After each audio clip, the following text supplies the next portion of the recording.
Radio Shanghai.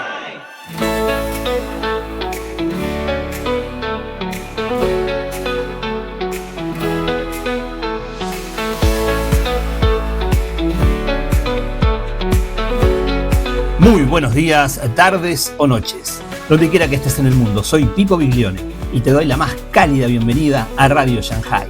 Estás sintonizando el episodio 667 de nuestra 9ª temporada. Prepárate para lo que viene. Hoy, todo era sombra hasta que llegó Cristo. Y si te dijeron mal la historia, Edgar Pacheco expone por qué todo el Antiguo Testamento apunta a Cristo y nada es lo que parece. Prepárate, esta enseñanza te va a sacudir la cabeza y el corazón. Toda la música que nos inspira es de Pipo y Banda Ya, podés escucharla y descargarla en el link en los comentarios. Hoy con el estreno de Gloria al Nombre del Padre, reversionando un himno de Isaac Watts. Así que ponete cómodo, subí el volumen y empezamos. Soli Deo Gloria. Ahora bien, en este momento quiero hablar de la teología del pacto desde la confesionalidad.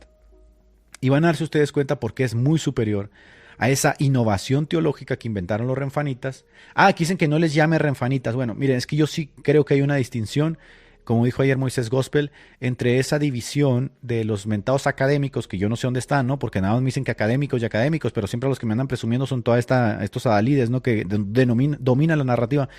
Hay un compromiso desmedido después de 1948, compromiso impresionante con el Estado político de Israel, hasta el punto de que llenaron las iglesias con estrellas de Renfán, con banderas del Estado de Israel, con menorá, con toda esta vaina, y son traicioneros al propio etos cristiano evangélico. Para ellos no existe otro mundo más que el de ellos, y han desarrollado su sentido de pertenencia basado justamente en los elementos identitarios del pueblo judío talmúdico, porque ni siquiera es el judaísmo del segundo templo, es el talmudismo, ¿no? Por eso se ponen kipá y por eso de repente todos son judíos.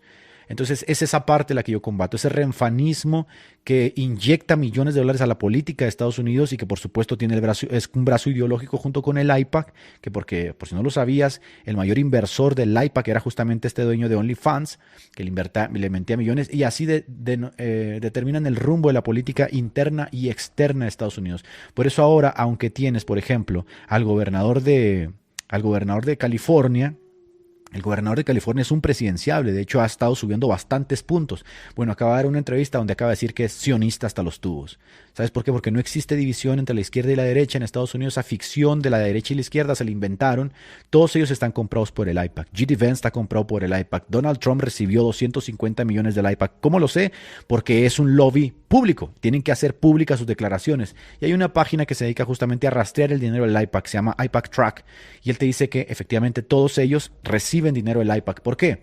Porque un lobby judío le apuesta a la derecha y la izquierda. Porque no tienen compromiso con derecha y izquierda. Porque no existe. Tienen compromiso con sus propios intereses. Hay otros lobbies en Estados Unidos. Imagínese usted se diera cuenta que en Estados Unidos hay un lobby musulmán, que es lo que nos quiere hacer creer Moore, que quieren conquistar el mundo, y que este lobby musulmán inyecta miles de millones de dólares al año a todos los políticos. ¿Qué crees que haría la clase, los ciudadanos de Estados Unidos? ¿Qué crees que harían?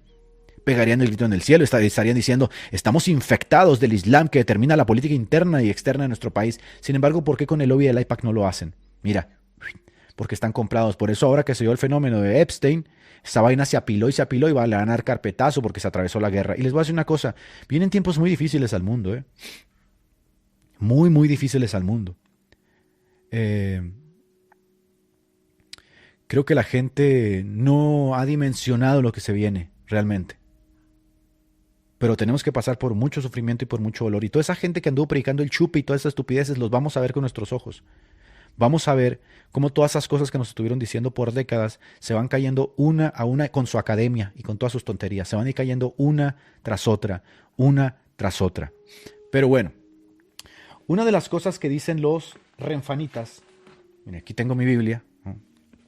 Preciosa Biblia. Una de las cosas que dicen los renfanitas, escuche bien, es que nosotros, los que somos pactuales, y esta crítica la tienen también contra los amileniales, es que nosotros alegorizamos el Nuevo Testamento y por eso no somos capaces de ver las promesas que Dios le hizo al pueblo renfanita, que son perpetuas. ¿verdad? Eso es lo que dicen. Porque dice ahí en Génesis capítulo 15, y yo te daré esta tierra perpetuamente. Entonces dicen, y ustedes no quieren que les demos esa tierra perpetuamente porque ustedes alegorizan los pasajes. Les voy a mostrar a ustedes que nosotros no alegorizamos los pasajes. En realidad somos fieles al texto leyéndolo desde la analogía de la fe y demostrando que todas esas promesas del antiguo pacto se cumplen en Jesucristo porque estamos bajo mejores promesas que es Cristo. Y lo vamos a ver con la Escritura. Y usted que está ahí en su casa, abra la Biblia para que usted vaya examinando junto conmigo cómo estas sombras tienen sus realidades en Jesucristo y cómo el sistema pactual es cristocéntrico de la A a la Z. No separa en dos a la iglesia y a Israel, ni tampoco anda babeando por estrellas de Renfán. Es fiel a Cristo y por eso el cristianismo legítimamente dice que no tenemos nada que ver con el judaísmo, porque el judaísmo dentro del nuevo pacto, dentro del Nuevo Testamento, ha sido traidor al Mesías para que se cumpla la promesa de Deuteronomio 18 de que todos aquellos que no escuchen a este profeta del cual habló Moisés serán cortados de entre el pueblo. Eso han sido cortados de entre el pueblo, no por culpa de nosotros. Y, por cierto, que ayer estuvo Villamizar y Oseguera, ¿no?, diciendo que nosotros hemos suplantado a Israel. Miren, superen de una vez esa estupidez de la teoría del reemplazo. Supérenla, sáquensela de la cabeza. La teoría del reemplazo es el chivo expiatorio que ustedes utilizan para tratar de decirle a la gente que nosotros estamos en contra de Israel. Los pactuales no somos supercesacionistas. Nosotros creemos que la iglesia en su conjunto tiene gente de todo pueblo, lengua y nación, incluido gente justamente de Medio Oriente, de esa cuenca del Levante Mediterráneo, y también de México y de China, Argentina y de todas partes, sí, de todo pueblo, lengua y nación. Entonces no creemos que no haya un plan para Israel. Hay un plan para Israel, como hay un plan para los gentiles, que es que se salven, porque la justicia que es por fe es la promesa que se le hizo Dios a Abraham en Génesis capítulo 15. Pero quiero que ustedes vean el cumplimiento en el Nuevo Testamento de estas sombras, de estos tipos que teníamos en el Antiguo Pacto. A ver si somos nosotros los que alegorizamos la Biblia y espiritualizamos la Biblia para no darle sus promesas físicas al pueblo de Renfán, porque dicen que el pueblo de Renfán tiene que tener sus promesas físicas y nosotros no podemos alegorizar esas promesas físicas y entonces nosotros estamos siendo una escuela alegórica. Bueno, el problema de fondo, yo te voy a decir cuál es. El problema de fondo es que ellos han desarrollado una nueva hermenéutica. Cuando ellos te dicen que siguen una hermenéutica literal, te lo dicen muy en serio, son hiperliteralistas. O sea que si ellos dicen, es que tiene que recibir 27 kilómetros cuadrados con 35 centímetros, así se tiene que cumplir. El problema es que cuando nosotros venimos al Nuevo Testamento nos damos cuenta de que esto se supera y se encuentra en Cristo. Y te voy a dar algunos ejemplos para que tú lo entiendas. El marco teológico que nosotros utilizamos es el marco teológico de la sombra, el símbolo y la profecía contra la realidad, la sustancia y el cumplimiento. La teología pactual utiliza la realidad, la sustancia y el cumplimiento. Y justamente por eso no aceptamos las tipologías marianas que se inventan los católicos romanos. De hecho, estos tipos están de acuerdo con nosotros en que esas tipologías no pueden utilizarse, ¿verdad? Porque no se encuentran en el Nuevo Testamento y tenemos que entender entonces que la realidad, la sustancia y el cumplimiento tenemos que encontrarla aquí en Cristo. El sistema es cristocéntrico totalmente. Ese es el marco teológico.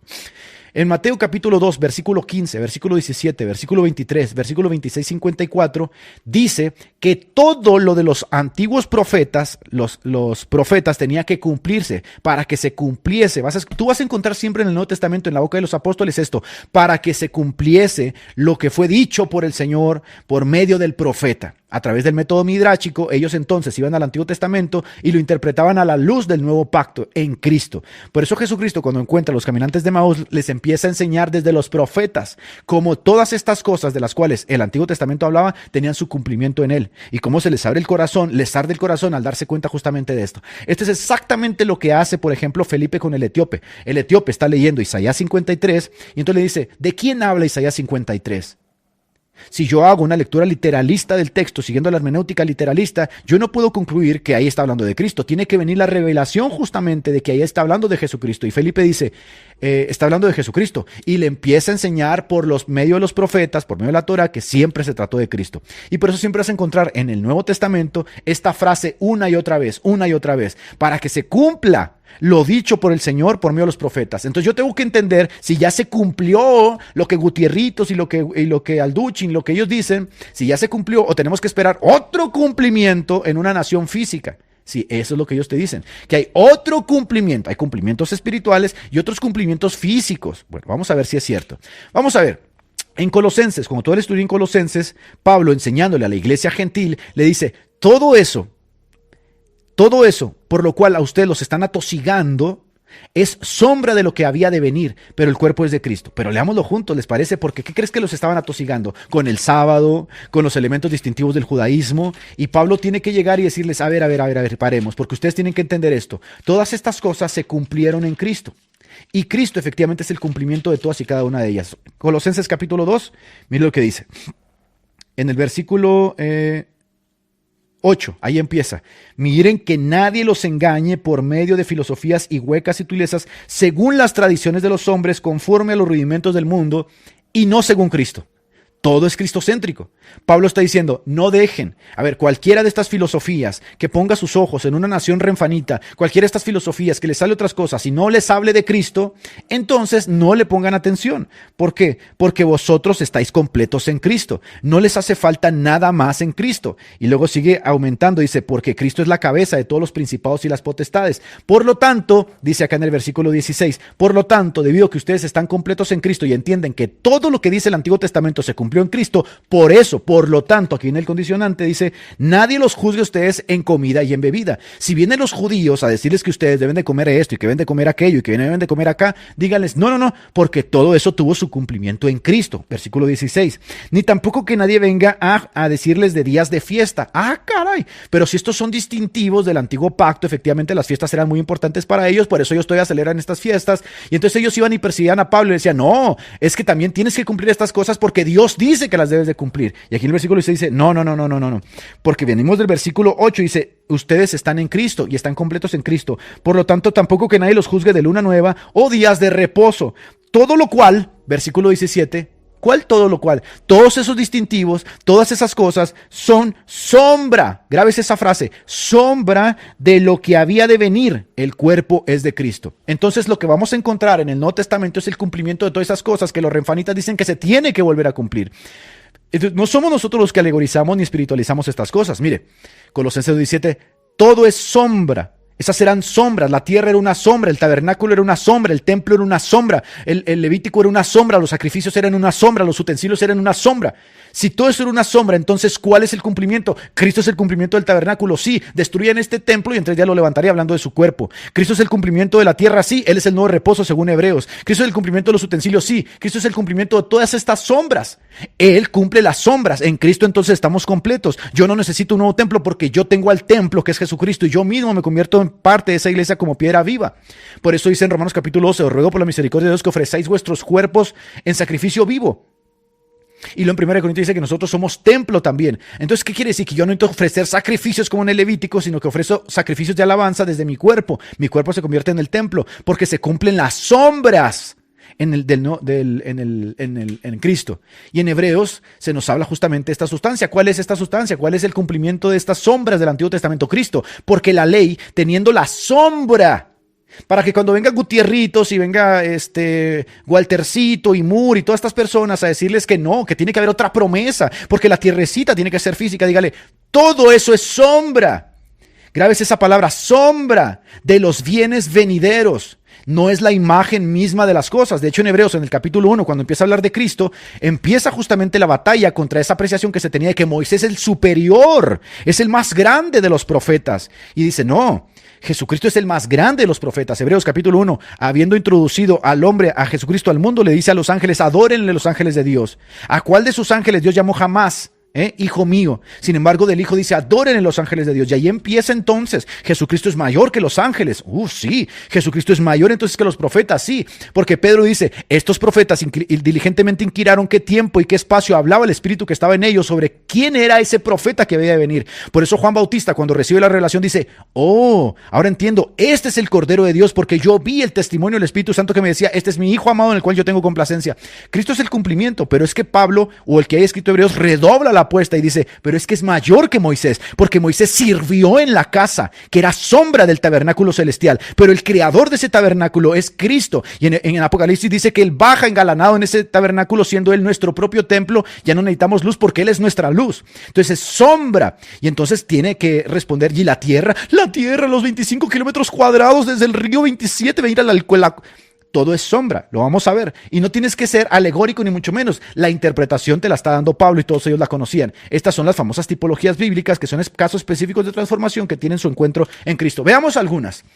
Nosotros encontramos en el Antiguo Testamento que cayó maná del cielo. De hecho, muchos de ellos le decían a Jesucristo, ¿qué señal nos das tú? Moisés, que fue el más grande, nos dio el maná del cielo. Por lo tanto, tú no puedes ser más grande que Moisés. Tú no puedes ser más grande que Moisés, porque Moisés nos dio uno de los milagros más grandes. Alimentó al pueblo por 40 años con maná del cielo, abrió el mar rojo en dos. ¿Cuál es la respuesta de Jesucristo? Ahora, ¿esto es verdad? Sí, es verdad. Éxodo capítulo 16 dice, he aquí yo os haré llover pan del cielo y el pueblo saldrá y recogerá diariamente. Pero acá en el Nuevo Testamento nos dicen, eso era una sombra. Tenía un significado y su cumplimiento es Cristo. ¿Y qué dice Cristo? Vayan ustedes a Juan capítulo 6, versículo 51. Yo soy ese pan. Ese maná que cayó del cielo hablaba de mí, se trataba de mí, siempre se trató de mí. Yo soy el pan que desciende del cielo. Ese pan que ustedes comían les quitó el hambre un tiempo, 40 años, pero si ustedes comen a mí, a Cristo, no tendrán hambre jamás. Yo soy el cumplimiento del maná. ¡Ay, Señor bendito! Si alguno comiere de este pan, vivirá para siempre. Este pan, que es Cristo, se establece en el nuevo pacto y nosotros participamos de ese pan en la Eucaristía. ¿Qué quiere decir? Que sí, hubo un tiempo donde ellos recibieron maná y esa era una señal milagrosa impresionante. De hecho, ellos decían, ¿qué señal nos ofreces tú? Y Jesucristo decía, yo soy el pan. Vuestros padres comieron el pan en el desierto y se murieron, pero si ustedes comen este pan, ustedes no se van a morir, porque ¿qué creen? Yo soy el cumplimiento de esa sombra. Esa sombra se les dio para que cuando ustedes me vieran a mí supieran que había un cumplimiento futuro que soy yo. Yo soy el cumplimiento. Ellos lo escuchaban y lo querían matar.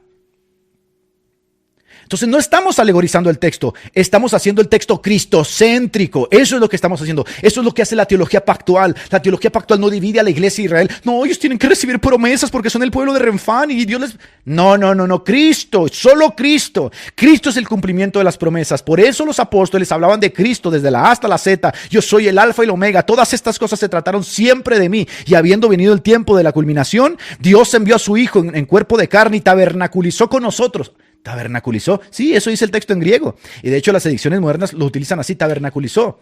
Dice, hazte una serpiente ardiente y ponla sobre un asta, Números 21, capítulo 21, versículo 8. Y cualquiera que fuere mordido y mirar esta serpiente vivirá. Es verdad.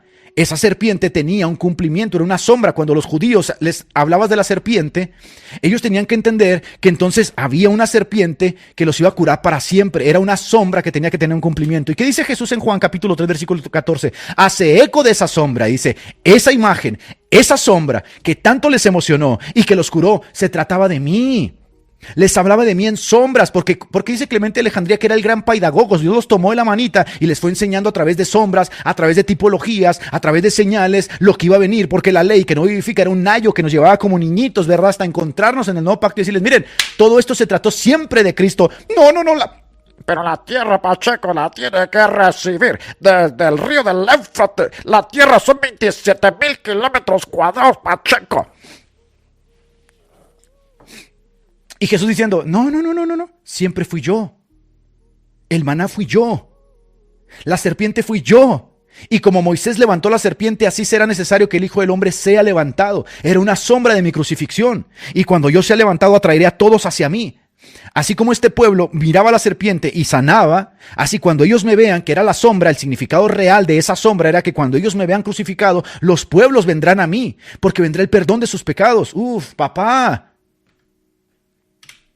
Ahora venga, vamos a Génesis capítulo 28, versículo 12. Y soñó Jacob, y aquí una escalera que estaba apoyada en la tierra, y su extremo tocaba en el cielo, y él veía como ángeles del cielo bajaban y subían. ¡Qué hermoso! Jacob tuvo esta visión. Nadie más de los patriarcas tuvo la visión que tuvo Jacob, pero Jacob entendía que eso se trataba de Jesús. Y vimos el cumplimiento de esto que Jacob vio, lo vimos efectivamente en Juan capítulo 1, versículo 51, cuando le dice Jesús a Natanael, y verás el cielo abierto por cuanto has creído, y a los ángeles de Dios que ascienden y descienden sobre el Hijo del Hombre. ¿Qué quiere decir? Que la visión que tuvo Jacob, ellos la entendían. Natanael sabía de lo que estaba hablando Jesús. Él está diciendo, Jacob vio mi día, Jacob me vio a mí. Como dijo Jesús también de Abraham, Abraham vio mi día, él me vio a mí también. Todos ellos me vieron a mí, todos ellos hablaron de mí. Por eso si ustedes fueran hijos de vuestro padre Abraham, ustedes me creerían a mí, porque ellos hablaron de mí y se gozaron. Abraham vio mi día y se gozó. Y los profetas diligentemente indagaron qué tiempo hablaba este profeta que iba a venir de Deuteronomio. Moisés vio mi día, Moisés estuvo en el monte de la transfiguración, Elías vio mi día, todos los grandes patriarcas me vieron prefigurado en las sombras, por eso creyeron. Si no hubieran creído, Ellos hubieran rechazado al Mesías, pero ellos vieron las sombras, vieron cómo Dios los iba llevando de la mano a través de las sombras y sabían que venía un tiempo cuando aparecería aquel que cumplía las sombras. Uf.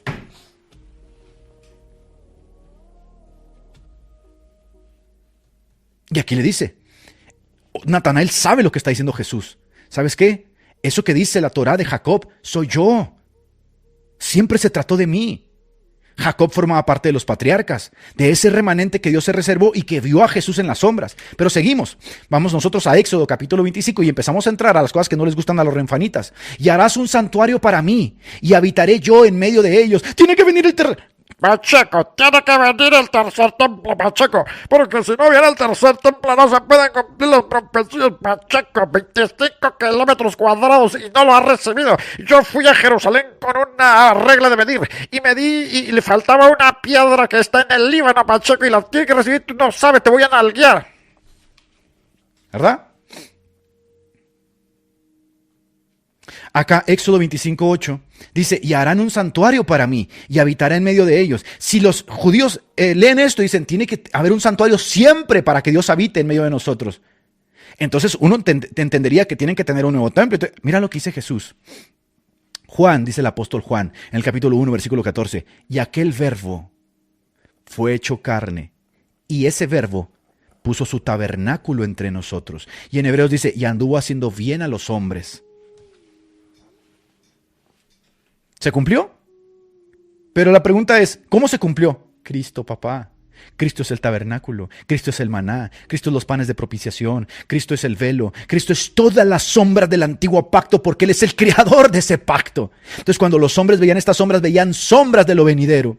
¿Qué quiere decir? Que cuando Moisés, o cuando Salomón, o cuando David, o cuando Jacob, o cuando Isaac veían estas sombras en todas aquellas revelaciones que les daban los profetas, ellos, a causa del Espíritu Santo, que les guiaba como remanente escogido, sabían que venía un tiempo donde estas sombras dejarían de ser sombras y se cumplirían.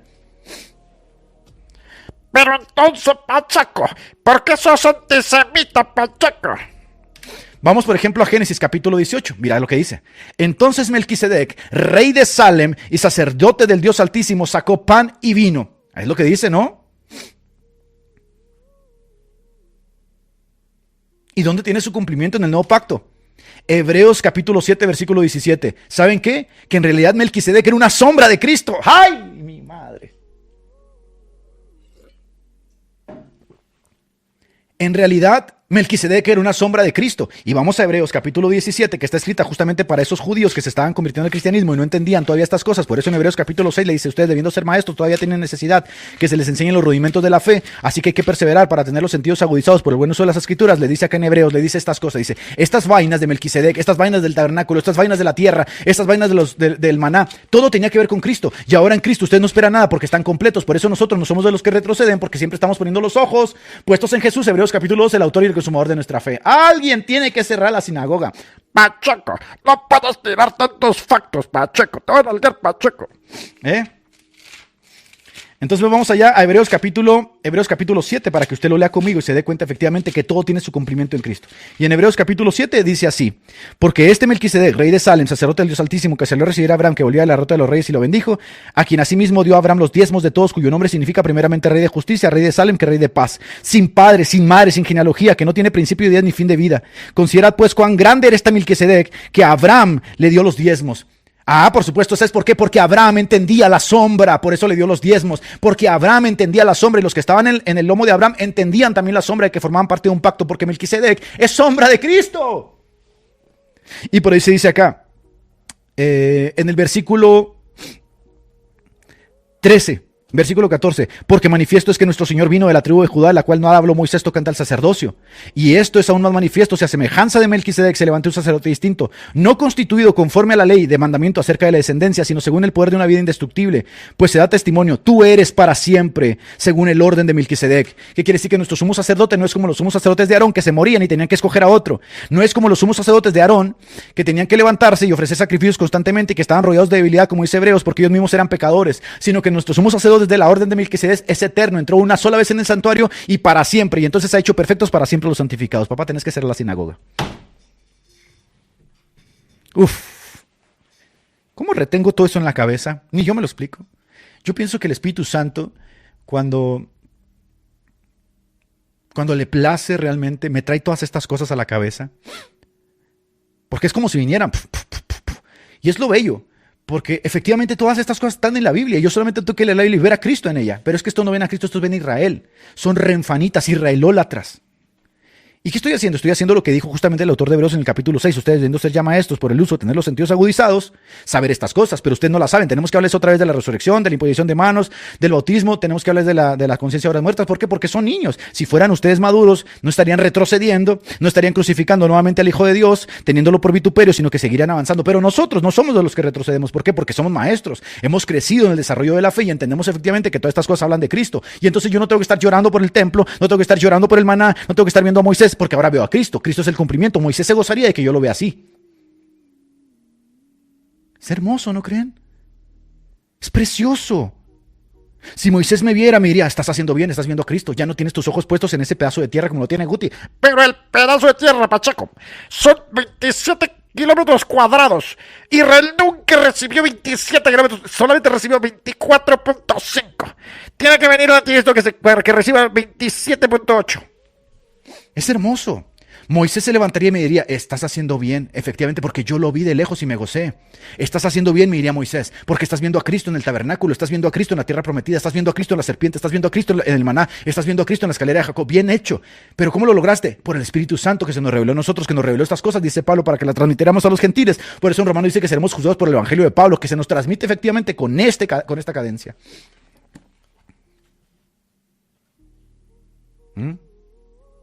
¿Verdad que sí?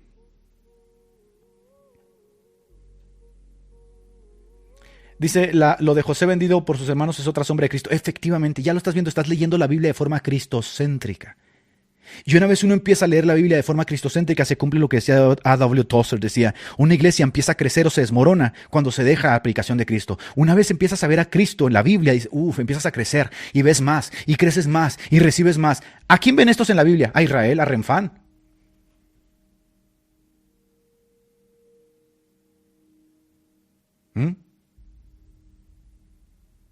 Ven a Renfán. Pero vamos a continuar. De manera que tú eres sacerdote para siempre según el orden de Melquisedec. Note que como todo lo que se dice en el Nuevo Testamento es la interpretación correcta del Antiguo Testamento.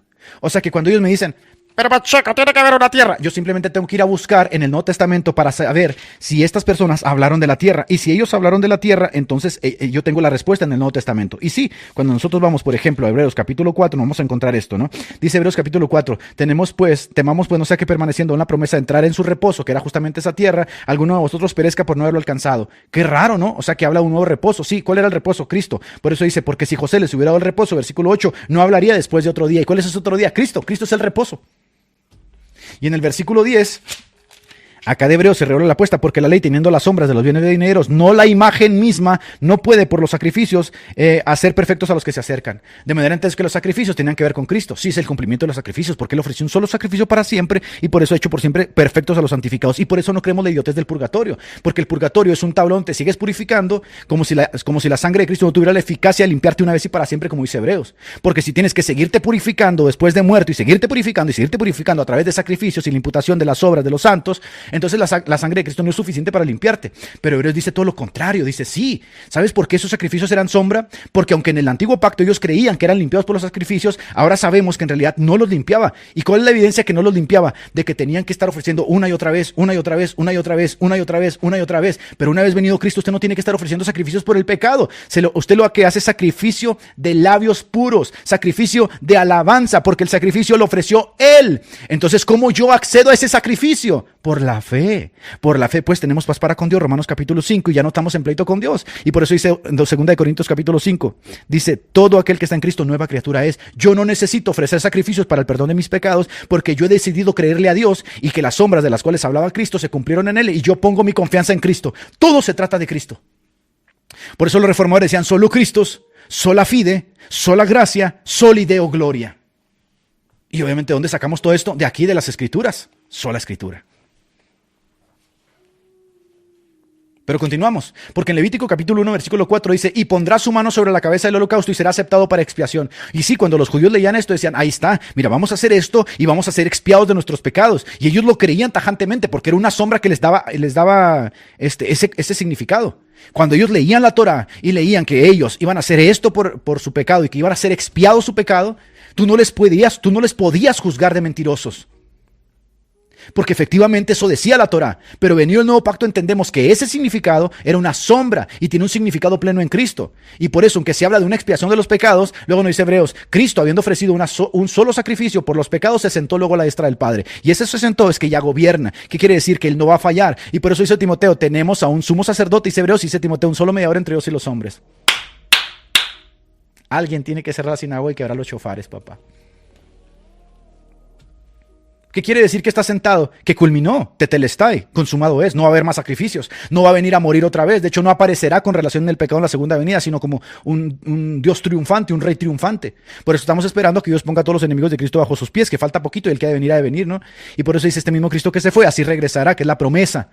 Y entonces yo no tengo que estar esperando un sacerdote que se muere y se levante a otro como el Papa. Se murió el Papa, por favor levanten otro Papa. No, papá, porque este sumo sacerdote que tenemos intercede por nosotros perpetuamente, día y noche, todos los días ofrece por nosotros intercesión, que es el papel del sumo sacerdote. Es uno de los títulos que se le dan a Cristo, profeta, sumo sacerdote, rey, etc. Entonces yo tengo un sumo sacerdote que gracias a Dios entendí en el nuevo pacto que las sombras del antiguo pacto se cumplen en él, y aunque yo no haya sido judío ni tampoco haya formado parte de esos pactos que se le dieron a ellos primeramente, entiendo porque gracias a Dios levantó un apóstol llamado Pablo que me enseñó todas estas cosas y me enseñó que aunque nosotros no participamos en un tiempo de esas cosas, ahora venido el tiempo de la gracia, de los dos pueblos se ha hecho uno, y vosotros que no teníamos participación de esas cosas, ahora tenemos participación. Por eso Pedro dice, vosotros sois nación santa, pueblo escogido por Dios, linaje escogido.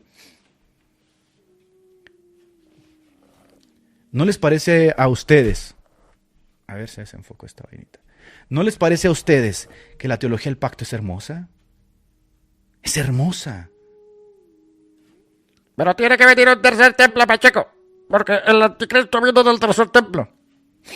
Continuamos. Vamos a Éxodo capítulo 20, versículo 8 al 10. Acuérdate del día de reposo para santificarlo, no hagas en él obra alguna. Bueno, sí, ¿qué pasa? Que van y leen entonces los unicitarios, los sabadólatras, los adventistas, leen ese pasaje y dicen, ahí está, tenemos que guardar el sábado, porque el sábado fue parte de los mandamientos.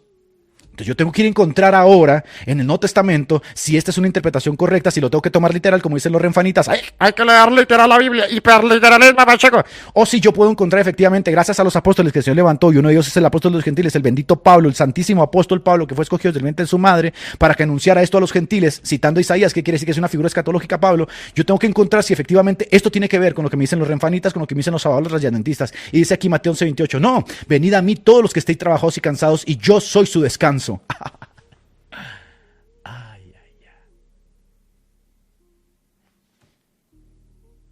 Yo soy su descanso. Pero es que si vamos a Hebreos otra vez, en el capítulo 4, resulta que en el capítulo 4, el reposo, el sábado, el sabatismo, como dice Salmos 95, versículo 19, si no estoy mal, o 9, el sabatismo siempre fue Cristo, por eso dice, hay otro reposo. A ver, entonces yo no voy a encontrar reposo en la tierra prometida. No vas a encontrar reposo. Aparte de que la tierra estaba condicionada al cumplimiento de los mandamientos, tú no vas a encontrar reposo porque se habla de un nuevo reposo. David, que era profeta, como dice Hechos, capítulo 2, David el profeta, viendo al futuro, habló de la resurrección de Cristo diciendo, no dejarás mi cuerpo en el sepulcro. No estaba hablando de él porque el sepulcro de David aquí está, y si ahí está su cuerpo. Está hablando obviamente del Mesías, profetizando aquel que se levantaría entre los muertos. ¿Qué quiere decir? Que ese mismo David en el Salmo 95 dice, no endurezcan vuestros corazones porque no entrarán en el reposo. Pero si Salomón ya les había dado el reposo, desde en Primera de Reyes capítulo 4, capítulo 5, dice que desde el Éufrates hasta el río de Nilo, si ya entraron en el reposo, ¿por qué sigue hablando otro reposo? Porque nunca se trató de la tierra, porque el reposo es Cristo. Y por eso dice acá en Josué, dice en Hebreos capítulo 4, porque si José les hubiera dado el reposo, no hablaría después de otro reposo. ¿Y cuál es ese reposo? Por lo tanto, queda un reposo para el pueblo de Dios. ¡Ay, mi madre! Por lo tanto, el que ha entrado en su reposo ha reposado de sus obras, así como Dios también reposó en el séptimo día. ¿Qué quiere decir? Que este pacto sobre el cual nosotros estamos, que es un pacto precioso, este pacto estaba estipulado desde antes de la fundación del mundo en la Trinidad ontológica. Dios se había establecido que así iba a trabajar con su pueblo desde antes de la fundación del mundo. A Dios no lo tomaron por sorpresa. Es que Israel fracasó, Pacheco, yo entonces tengo que dar una pausa porque yo tengo la iglesia, Pacheco. No, Dios no es ningún fracasado. La iglesia estaba desde Génesis, ese es el pacto. Desde Génesis se nos va desarrollando el pacto y se nos va comunicando ese pacto hasta Apocalipsis. Apocalipsis. Por eso encontramos a la iglesia por todas partes. Ustedes encuentran a la iglesia apenas en Mateo 6:18. Ustedes inventaron la iglesia. Pero Esteban en el capítulo 7 dice que esa iglesia era la que lideraba a Moisés. La iglesia en la Septuaginta dice, Moisés mismo estuvo con la iglesia en el desierto. Y por eso dice que todos esos, dice 1 Corintios, pasaron bajo la nube y fueron bautizados bajo la nube. ¿Cómo diantres fueron bautizados si eran judíos? Y dice 1 Corintios, así como ellos fueron bautizados y todos pasaron bajo la nube y todos bebieron de la roca espiritual que era Cristo, así mismo le está pasando a ustedes. No es como que ellos se salvaron de una forma y ustedes salvan de otra. No es como que ellos tengan unas promesas y ustedes otras. No, a ellos les sacaron las sombras. Y venido el tiempo, por eso dice, predícale primero al judío para que se cumpla el pacto. Primero al judío y después al griego. Ellos participaron de las sombras, pero ustedes participan del evangelio plenamente. Y por eso dice, para vosotros es la promesa para todos los cuales el Señor llamare. Al judío primeramente y después al griego. Bellísimo el pacto. Y por eso Pablo dice, a ver, cada vez que yo predico el evangelio a los judíos y les digo que Cristo es el cumplimiento de todas las cosas que escucharon, de la tierra, del tabernáculo, del templo, me van a matar. Porque me van a decir, a ver, me estás diciendo que ese personaje que murió bajo la ley maldito, aplastado por el poder romano, por la instigación del pueblo judío, en realidad es el Mesías prometido que cumple las promesas. No te puedo creer porque la ley dice que todo aquel que muera bajo un madero es maldito. Y Pablo dice, sí. Así te lo estoy diciendo, es una locura para ti, pero así te lo estoy diciendo. ¿Sabes por qué? Porque la Biblia dice que Él se hizo maldición por nosotros, para que nosotros gozásemos de la justicia de Él. ¿Qué quiere decir? Que incluso esa parte de la ley que estás leyendo correctamente, de que todo aquel que muere colgado de un madero es maldito, incluso también tiene un significado, que Jesucristo se hizo maldito por nosotros. Por eso nosotros decimos sola fide, la doble imputación. A nosotros se les imputa la justicia, a Él se le imputa nuestro pecado. Y esa doble transacción hace que Jesucristo no se avergüence de llamarnos hermanos. Por eso yo no tengo que ir con un papa, ni con María, ni con un santo pedorro. Yo me acerco directamente a Cristo porque Cristo no se avergüenza de llamarme hermano. Y me dice, me toma de la manita y me dice, vení para acá, vení para acá. Mira, te presento a mi papá. Mi papá es tu papá.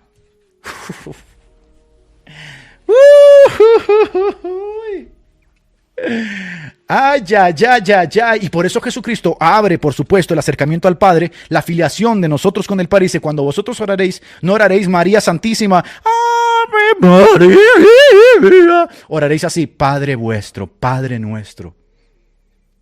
Y el que me ha visto a mí, ha visto al Padre. ¿Quieres ver el carácter del Padre? Ver a Cristo.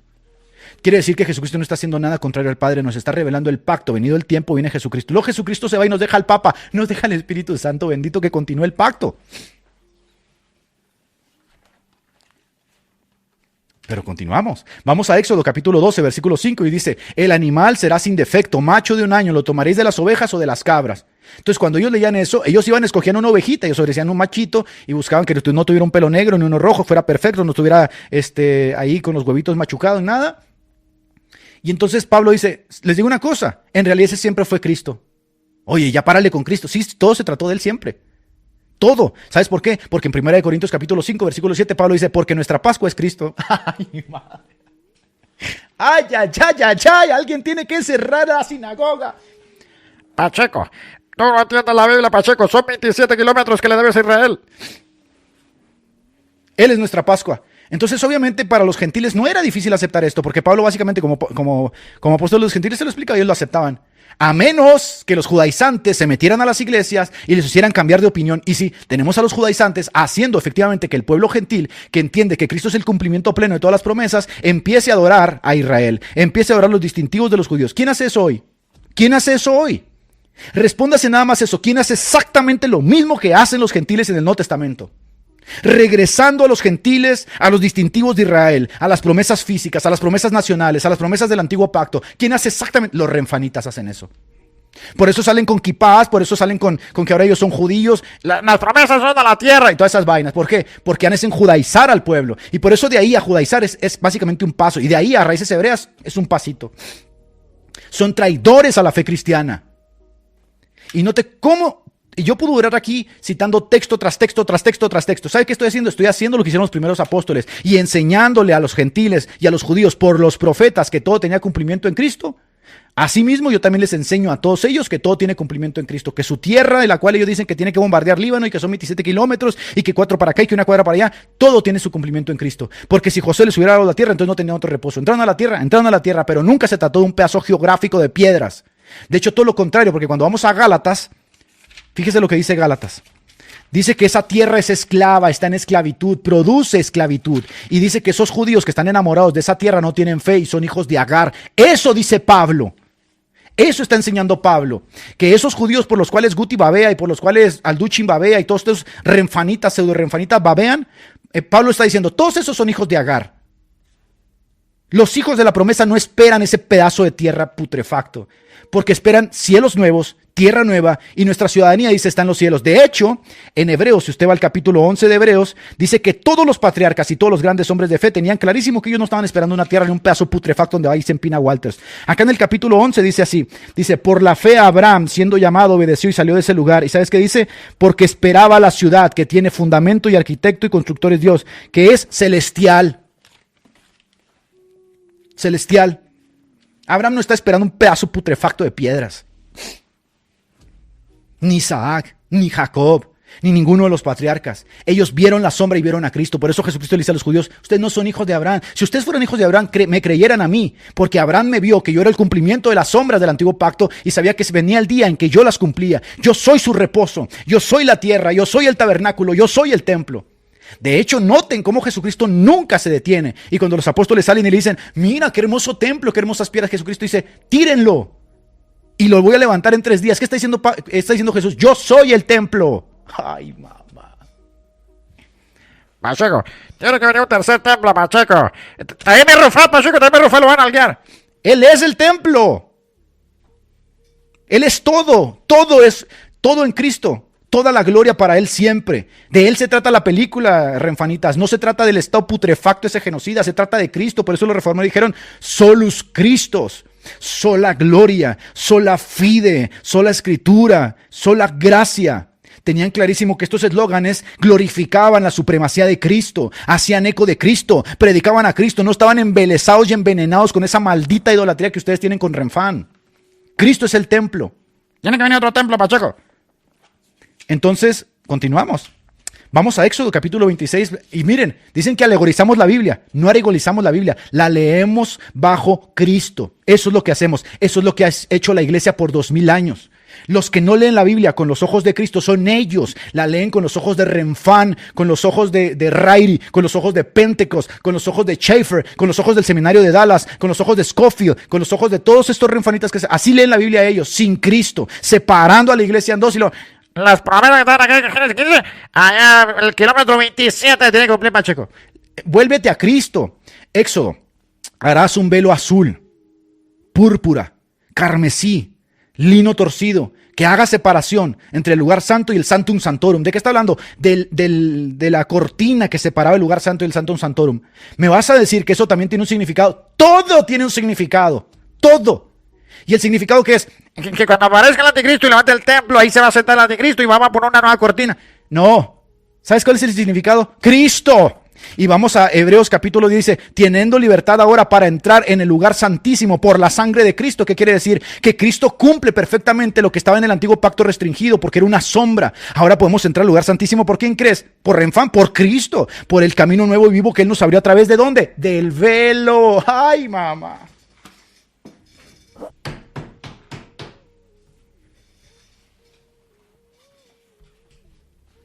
Así que el velo también tenía un cumplimiento, era una sombra de Cristo. Jesucristo nos abre el velo. Por eso cuando se da la muerte de Cristo, ¿qué dice Mateo? Si el velo se rasgó de arriba abajo, cumpliendo todo en Cristo. Todo tiene que ver con Cristo. Entonces, noten ustedes que aquí lo que yo he hecho esta tarde es predicar a Cristo. Cristo, Cristo, Cristo, Cristo, Cristo aquí, Cristo acá, Cristo en las Escrituras, en los profetas, en Moisés, en Éxodo, en Levítico. Cristo se encuentra en la A, la Z, por eso yo soy el alfa y el omega, lo encuentras por toda la Biblia. ¿Qué hacen los renfanitas? Rapto, Israel, Renfán, Israel, la estrella, Renfán, Israel. ¿Quién ha abandonado a Cristo? Ellos han abandonado a Cristo porque ellos tienen una hermenéutica hiperliteralista que no leen el Antiguo Testamento a la luz del Nuevo, lo leen a la luz del Talmud, así lo leen. Vamos a Josué. Aquí es donde a muchos, hasta aquí todo está claro, ¿verdad? Sería rarísimo que, entendiendo que el templo es Cristo, que los panes es Cristo, que el tabernáculo es Cristo, que la serpiente es Cristo, que todos son sombras que atañen a Cristo, sería rarísimo que cuando lleguemos al asunto de la tierra, ahí no. Ahí hay que cambiar de opinión. Pues sí, eso es lo que dicen estos renfanitas. Pasa este Jordán, tú y todo este pueblo, a la tierra que yo les doy a los hijos de Israel. Capítulo 1, 2 de Josué. Que dice Hebreos capítulo 11. Pero anhelaban una mejor tierra, esto es la celestial, por lo cual Dios no se avergüenza de llamarse Dios de ellos. Porque todos ellos entendieron que nunca se trató de la tierra. Alguien tiene que cerrar la sinagoga. El verdadero remanente de esos judíos, donde estaba Abraham, donde estaba Pablito, donde estaba Pedro y Juan, donde estaba toda la comunidad de Jerusalén, entendieron siempre que nunca se trató de una tierra física. Por eso ellos anhelaban una mejor. Y la mejor no es un pedazo allá mientras matas a 70,000 gazatíes. ¿Cuál crees que era la mejor? ¿Cuál crees que era la mejor? Dilo con tus labios, dilo con tus deditos, ponlo ahí. ¿Cuál crees que era la mejor? Ponlo ahí en el chat. ¿Cómo se llama el cumplimiento de esa sombra? ¿Cómo se llama? ¿Una parcela en Medio Oriente por la cual andaba babeando Guti? ¿Cómo se llamaba? ¿Cuál es esa patria celestial que ellos buscaban? ¿Quién es quien les da ese reposo? Donde no hay templo y Él es luz. ¿Quién es? ¿Qué dice Apocalipsis? ¿Quién es? Cristo. Cristo es. Papá, esta es la teología de nuestro pueblo. Este es el cumplimiento de lo que nos enseñaron nuestros apóstoles. Esto es lo que enseñaron nuestros reformadores. Esto es lo que enseñaron los padres de la iglesia. Esto es lo que enseñó por la guianza del Espíritu Santo por 2000 años nuestra fe. Hasta que aparecieron estos renfanitas a pelearse por un pedazo de parcela en Medio Oriente. Y con su sionismo asqueroso asusaron al pueblo evangélico, lo infectaron de un cáncer para que anden ahí peleándose y bendiciendo los bombardeos de Irán. Porque tiene que haber una tierra. Porque ya no leen la Biblia con los ojos cristocéntricos, la leen con Renfán en medio, con la estrella de Renfán, la leen con Netanyahu, la leen con Gog y Magog, la leen con todas esas caricaturas que se inventan. Ya no abandonaron a Cristo, traicionan a Cristo. Nos llaman antisemitas por decir eso, nos llaman Hitler, nos llaman nazis. ¿Sabes por qué? Porque son traicioneros, porque se aliaron a la sinagoga de Satanás. Por eso. Y nosotros seguimos diciendo solo Cristo. Él es el cumplimiento de todas y cada una de las sombras del Antiguo Testamento. Pero sigamos. Segunda de Samuel, capítulo 7, versículo 16. Vas a ver que todo se cumple en Cristo. Y será afirmada tu casa y tu reino para siempre delante de tu rostro. Y tu trono será estable para siempre. Y Guti dice, No se ha cumplido, chico. Tiene que venir el anticristo y tiene que venir Dios con el anticristo. no. Vamos a Lucas, capítulo 1, 32, para que veas el mensaje del ángel Gabriel a María. Este será grande y será llamado Hijo del Altísimo. Y el Señor Dios le dará el trono de David, su padre.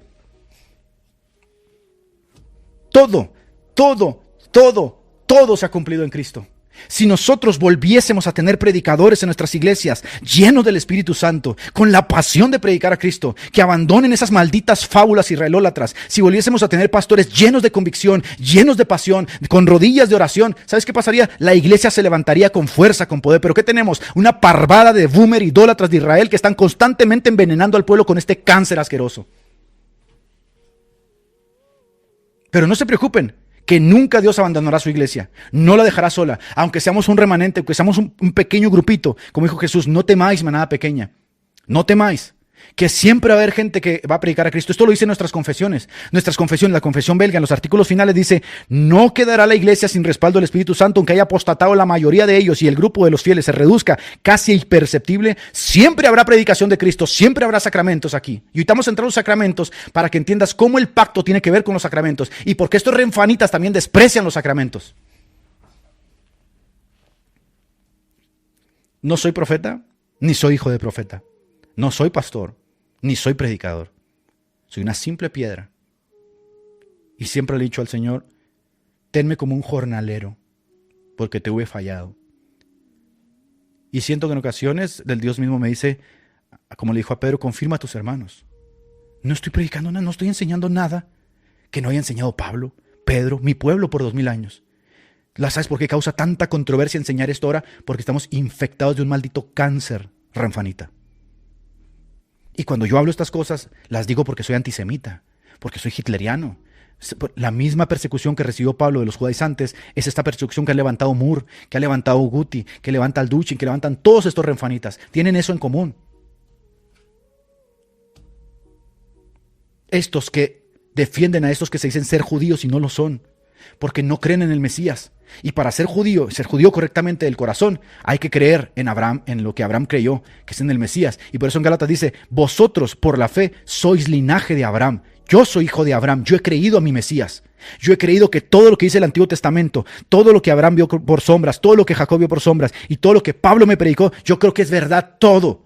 Yo creo que nunca se trató de una tierra, yo creo que nunca se trató de un templo, nunca se trató de maná, todo era sombras. Y por eso Jesucristo dijo, ustedes no saben, cabezones, lo afortunados que son de verme, porque hubo profetas, hubo maestros, hubo patriarcas que decían, ¿quién es? ¿Quién es? Como dice Pedro. Y los profetas, viendo su espíritu, diligentemente indagaron qué tiempo anunciaba ese profeta que iba a venir. Ustedes lo ven aquí, estoy comiendo con ustedes, estoy levantando muertos. Por eso Juan le dice, ¿eres tú? Y le dice, a ver, cabezón, ¿no te estás dando cuenta de lo que está sucediendo? Los muertos se levantan, una buena nueva es anunciada, los cojos caminan, pero sobre todo, la buena nueva es anunciada, porque no puede venir cumplimiento de la ley, a menos que se cumpla Ezequiel 37, yo pondré mi ley en vuestros corazones. Y él puso su ley en nuestros corazones. Él puso su ley en vuestros corazones. Y cuando vino el tiempo, todos nosotros escuchamos el Evangelio. Tuvimos que haberlo escuchado. Oye, tú, como dice Pablo en 1 Corintios, miren ustedes, no eran ni sabios, ni lo mejor del mundo, y aún así Dios los escogió a ustedes, porque por misericordia. Vean nada más esto, venido el tiempo de la gracia, Dios nos mostró a su Hijo. ¿Cómo se nos mostró? Bueno, a uno en una campaña, a otro en una oración, a otro mientras estaba en su cuarto, otro escuchó a Chuy de los Palotes, otro por acá, pero todos escuchamos esto. Jesucristo murió. Jesucristo fue sepultado y Jesucristo resucitó. ¿Crees? Y entonces cuando escuchas el Evangelio, sucede algo. Tú puedes confesar con tus labios. Sí, creo. De hecho, esa estupidez de la confesión de fe es hacer que la gente confiese con sus labios. Pero Pablo dice todo lo contrario. Cerca de ti está la palabra, tú puedes decirla. Pero en tu corazón. ¿En tu corazón? ¿Y sabes qué sucede en el corazón?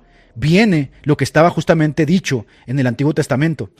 El verdadero arrepentimiento, la metanoia, no todas esas locuras que hacen los católicos que se golpean, la metanoia, el cambio de vida. Señor, ya no quiero esta vida, no quiero ser lo que yo era.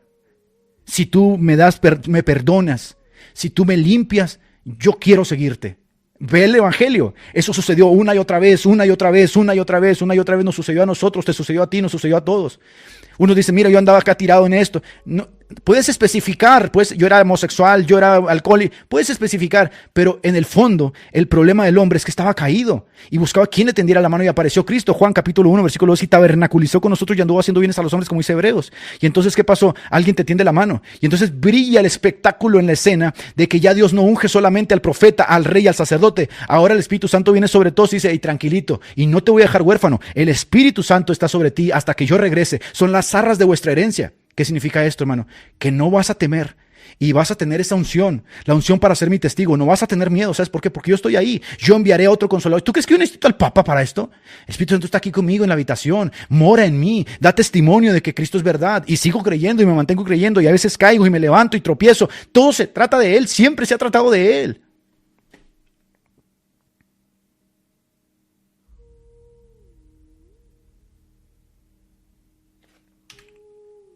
Las sombras del Antiguo Testamento se originaron en el cielo.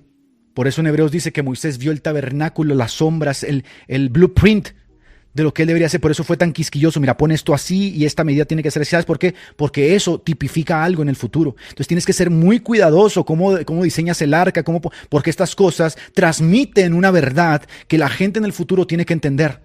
Moisés sirvió en la casa fielmente, dice la Biblia en Hebreos. Moisés no fue desobediente y cuando llegó a desobedecer recibió la reprensión. Oye, ¿por qué golpeaste la roca? Le dijo Dios, ¿no? Él sirvió fielmente porque sabía que estas sombras comunicaban una verdad en el futuro, porque cuando se vino el misterio revelado, que es justamente que de los dos pueblos hará uno, ¿de dónde crees que surgió este compromiso de Pablo? De estas sombras. Por eso todo el Nuevo Testamento es, mira, esta sombra se cumplió aquí, y está aquí, y está aquí, y está aquí, y está aquí, y está aquí. Todo tiene que ver con Cristo, siempre ha sido Cristo. Por eso Moisés fue un fiel siervo. Y mira, Moisés, tiene que medir 2 centímetros, no 3, 2. Ok, Señor, va a medir 2 centímetros. Por eso el arca también de Noé es una sombra y tiene medidas. Guti dice, tiene que medir 27 kilómetros la tierra de la... Claro, eran sombras que hablan justamente de la magnificencia de un terreno, pero no es un reposo. A ver, las piedras no dan reposo. Tiene que haber un reposo, y el reposo no puede ser por estar tirado en una hamaca, tiene que ser un reposo del corazón. De manera que en Hebreos dice, ese reposo siempre fue Cristo. ¿Quién te dio el reposo a ti, chiquito? ¿Quién te dio el reposo a ti? ¿Tú crees que los judíos quieren otro reposo? O sea, los judíos tienen un reposo con piedras. Ellos tienen un reposo en una parcela, allá en una piedra en Cisjordania, y tú tienes otro reposo. Siempre ha sido el mismo reposo. ¿Quién te dio el reposo a ti? ¿Quién te dio ese reposo? Dímelo. ¿No fue Cristo? ¿No calmó tu conciencia a horas muertas que te acusaba día y noche? Por eso dice que la Biblia dice que Satanás tenía el imperio de la muerte. ¿Sabes por qué? Porque los hombres temían a la muerte. ¿Le temes tú a la muerte? Porque si vuestro corazón os reprocha, más grande es Dios que vuestro corazón. Por eso nosotros no le tememos a la muerte, porque sabemos que la muerte es simplemente un paso para estar con Cristo. Y por eso Pablo decía, quisiera yo estar muerto, quisiera estar yo ya con el Señor. No le tememos a la muerte. ¿Pero por qué no le temes a la muerte? ¿Qué sucedió? ¿Acaso te dieron terapia psicológica para que le perdieras el miedo a la muerte? ¿O será que Dios te cambió el corazón y te dio cuenta que sorbida es la muerte en victoria? ¿Verdad? ¿Verdad que te diste cuenta que las promesas que se cumplen en Cristo con la resurrección, que está también tipificada, y por eso Pedro en capítulo 2 de hecho dice, David está muerto, pero David, viendo los bienes futuros, dijo, no dejarás mi cuerpo en la corrupción, hablando de la resurrección, y esa resurrección no te da a ti la confianza de que también la muerte será sorbida y la vencerás. Por eso no tienes miedo a la muerte. Siempre se ha tratado de Cristo. Quita a Cristo y vas a empezar a titubear. ¡Ay! Ahí viene el gran chupe. ¡Ay! Mira, hay un cohete por acá y Netanyahu se echó un pedo en la quinta. Esa gente convulsiva, ¿sabes por qué viven así? Abandonaron a Cristo. Sí, ellos dicen que Cristo y que Cristo. Con sus labios, este pueblo de labios me confiesa, pero su corazón hace mucho tiempo está lejos de mí, dice Isaías.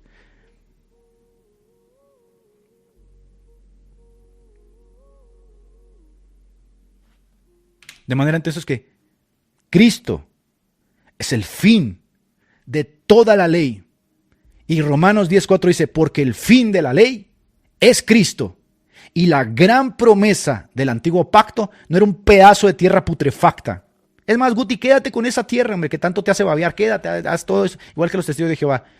Entonces, aquí, Pablo en Romanos en el capítulo 10, que ya venimos del capítulo 8, 9 y 10, como lo leímos en estas semanas, Pablo en Romanos capítulo 10 nos dice que en realidad la gran bendición siempre ha sido la justicia.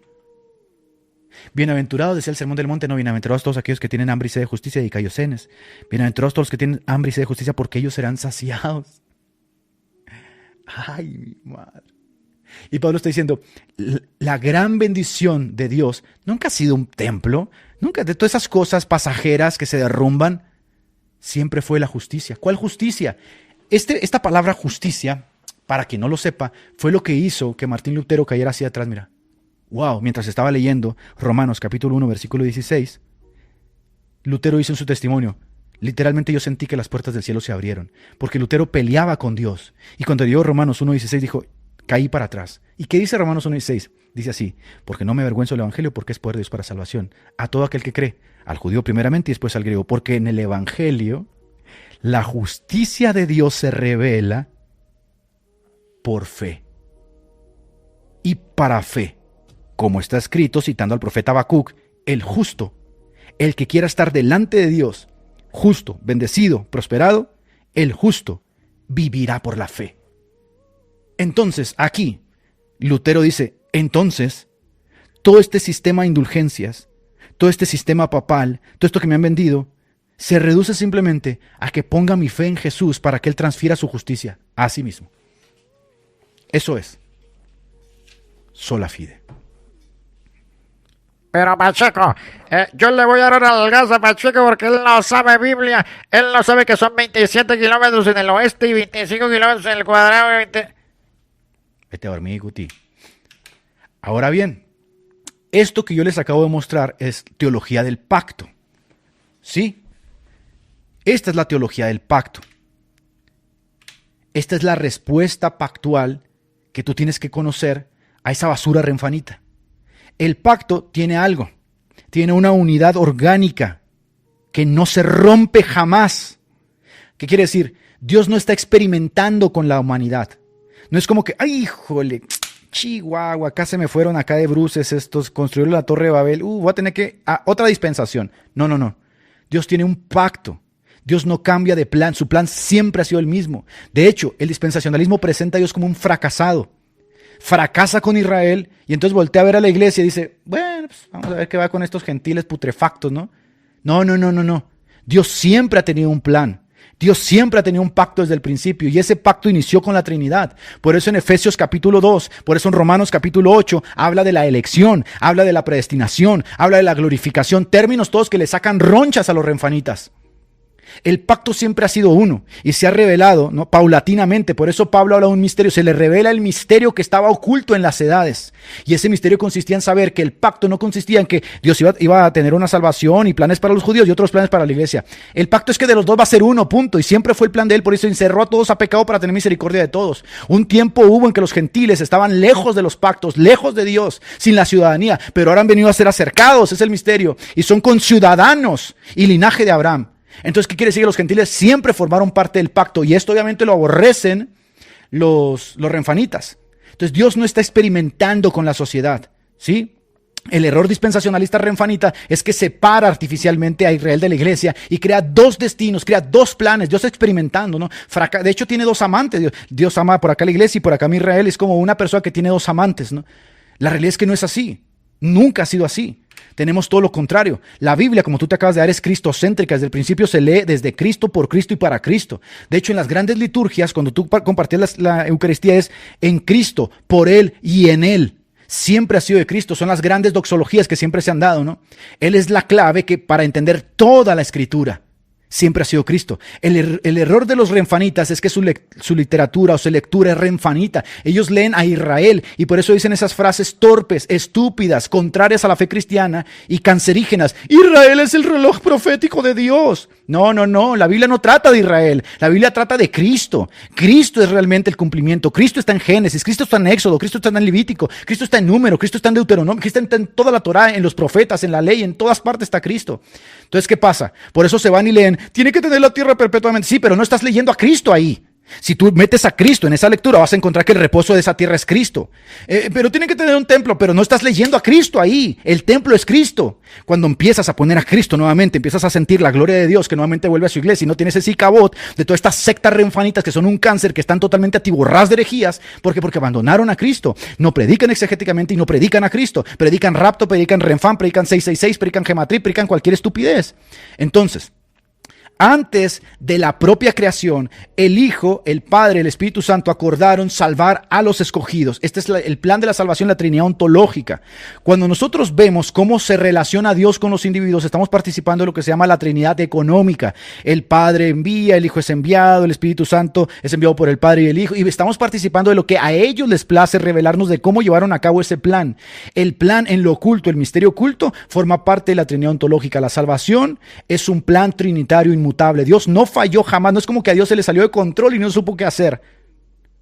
Fíjate cómo toda la teología pactual engrandece a Dios, engrandece a Cristo, te pone a ti de verdad como una pequeñita mota que dice igual que Pablo, oh, inescrutables son los caminos, oh, inescrutable la sabiduría de Dios. ¿Cómo rayos yo nunca lo pensé? Porque tú no eres Dios, porque tú realmente estás participando de lo que se te permite. Y entonces es como, wow, ¿no? Pacto de obras, pacto de gracia. No es como que falla y error. Es el mismo plan llevado a cabo en diferentes momentos. Yo seré vuestro Dios y vosotros seréis mi pueblo. Por eso cuando cita Romanos, Oseas, llamaré pueblo mío a otro que no fuera mi pueblo, los judíos tenían que haber leído eso y decir, entonces no es un Dios tribal, que el Dios de las montañas, como nosotros decimos. No es un Dios simplemente circunscrito a esta tierra. Ellos deberían haber leído eso y entender. Por eso cuando Jesús habla con Nicodemo le dice, ¿eres tu maestro y no entiendes estas cosas? Ellos deberían haber entendido. Por eso cuando Pablo cita a Moisés le dice, tendré misericordia, el que quiera tener misericordia, ellos deberían haber entendido que era por la elección. Cuando ellos leían efectivamente que Dios escogió a Jacob y aborreció a Esaú, ellos deberían haber entendido la elección que formaba parte justamente del plan del pacto. Y no lo entendieron. Y persiguieron a Pablo porque querían seguir formando parte de esas promesas nacionales como lo hacen hoy los renfanitas con aquellos que no forman parte de ellos. Yo seré vuestro Dios y vosotros seréis mi pueblo. ¿Y quién es ese pueblo? Ellos deberían haber entendido lo que dice Oseas y que cita Pablo. Llamaré pueblo mío a uno que no era mi pueblo. ¿Quién es ese pueblo? Nosotros los gentiles también formamos parte del pueblo. ¿Y cómo se dieron cuenta ellos? Lee tú Hechos capítulo 10 y entonces vas a notar que Pedro mismo como judío se queda con la boca abierta, se le caen las babas y dice, rayos, ¿qué acaba de pasar? Los gentiles están recibiendo el Espíritu Santo. ¡Ay, mi madre! ¡Ay, Señor bendito! ¡Ay, ay, ay, ay, ay! ¡Ay, ay, ay, ay, ay! Pedro dice, rayos, ¿qué están viendo mis ojos? ¿Los gentiles también están recibiendo el Espíritu Santo? O sea, el plan no solamente era con nosotros, también era con ellos. ¡Ay, mi madre! Ya te das cuenta por qué el conflicto que existe en Antioquía, que nos narra el capítulo de Gálatas, es Pablo diciéndole a Pedro, ¿qué estás haciendo? Tú bien sabes. Tú estuviste con Cornelio, cabezón. Tú bien sabes esta vaina. Porque ahora quieres regresar a la gente a los distintivos del judaísmo. Si tú bien sabes que nunca se ha tratado por nada de eso, sino que nosotros hemos venido a ser justificados por la fe igual que ellos. Ay, ay, Señor. Ay, siento su presencia durísimo, de verdad. Me gozo demasiado. ¿Sabes por qué me gozo? Ahorita te voy a decir por qué. Esta gente quiere que yo deje ver a Cristo y voltee a ver a ese estado genocida de Medio Oriente, que ellos llaman pueblo escogido. Aquí no hay paréntesis, no es como que vosotros seréis mi pueblo, pero vosotros seréis mi iglesia. No, porque Pablo dice en Romanos, llamaré pueblo mío al que no era mi pueblo, y está hablando justamente de los gentiles. Siempre se trató de un pueblo, no una separación, no un paréntesis, no una pausa, no unos dos planes. Por lo tanto, no es un pacto nacional, es un pacto de redención. Y Abraham es el padre de todos los creyentes. Salió y vio las estrellas y le dijo, mira, ¿ves esas estrellas? ¿Cuántas son? ¿Las puedes contar? No, así será tu descendencia. Pero yo puedo contar a los judíos ahorita. Ahorita son 6 millones en Israel y 6 millones allá en New York, 300,000 en Argentina. Yo los puedo contar. Sin embargo, la iglesia es de todo pueblo, lengua y nación y su naturaleza es invisible. Ni siquiera sé dónde está todo ese cúmulo de escogidos. Se cumplió, era un pacto nacional, era un pacto de redención. Por eso todos nosotros, dice Gálatas, si vosotros sois de Cristo, a ver, hermano, usted es de Cristo, yo soy de Cristo. Entonces tú eres ese linaje del cual Dios le habló a Abraham. Ese pacto que Dios hizo con Abraham es que tú serías hijo también por él. Y para que no vinieran a presumir de que Abraham es especial por tener la marmota tijereada, Dios le hizo esta promesa antes de que viniera la ley.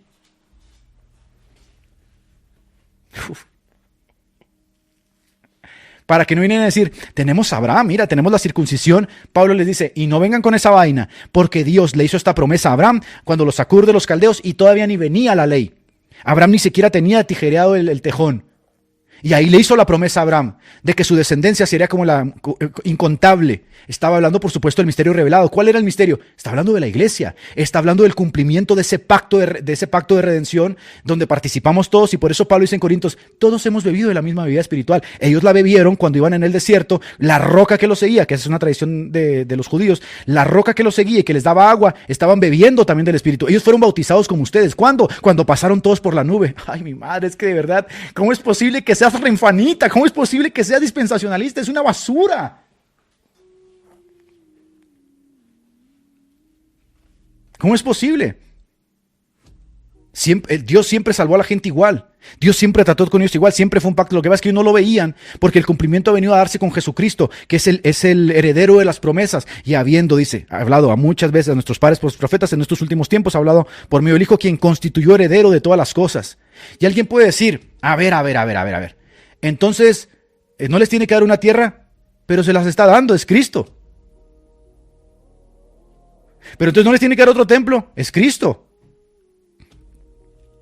Y no les tiene que dar maná otra vez, milagros, es Cristo. Y ahora dígame usted, ¿qué le falta a usted si usted tiene a Cristo? Por eso Pablo no entiende. Y en 1 Corintios dice, a ver, cabezones, ¿cómo es que ustedes dicen yo soy de Pedro? ¿Qué rayos les va a dar Pedro a ustedes? ¿Cómo diantre ustedes dicen yo soy de Cefas, yo soy de Apolos, yo soy de Pablo? ¿Cómo? ¿No entienden que todas estas cosas les pertenecen a causa de Cristo? Sea Pablo, sea Pedro, sea la vida, sea el futuro. ¿Qué necesitan ustedes andar tratando de desarrollar sentido de pertenencia en Pedro, como lo hace el catolicismo romano? Ustedes tienen todo en Cristo. Ahora díganme ustedes, hermanos, ¿ustedes quieren un pedazo de parcela o quieren, como decía Pablo, a Cristo. Porque Pablo, cuando habla de estos términos, Pablo dice, todas estas cosas que a la gente le gustan tanto y que para mí eran tan importantes, todas estas cosas las tengo yo por basura por alcanzar a Cristo. En las alturas, gloria,